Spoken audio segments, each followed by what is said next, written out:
И ето женицата, след като си плати зареждането на горивото, оказва се, че е на 92 години. Такова нещо до сега не бяхме виждали.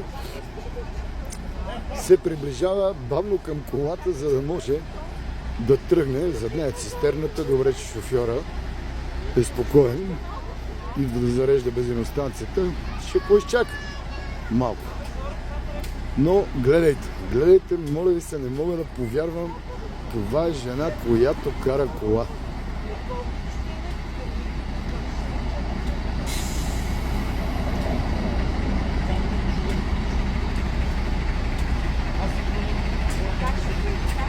Деветдесет и две годишна баба.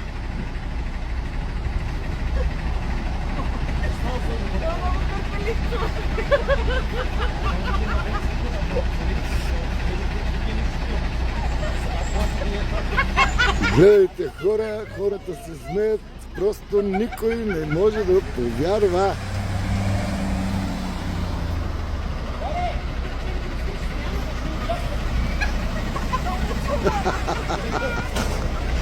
Леле, майко ми. Леле. Интересно как тръгва тази жена, просто невероятно.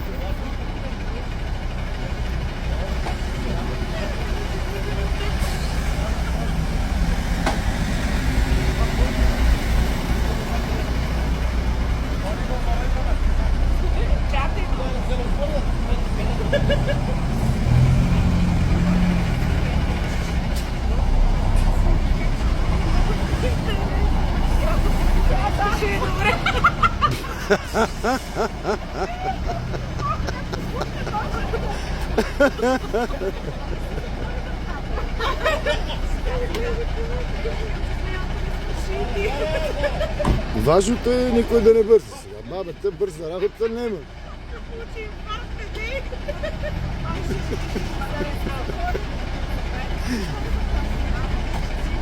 Така, вратата се затвори. И сега очакваме потеглянето.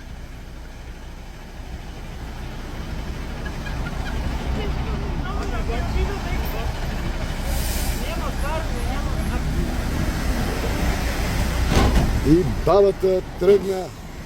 Ако видите тази кола, внимавайте.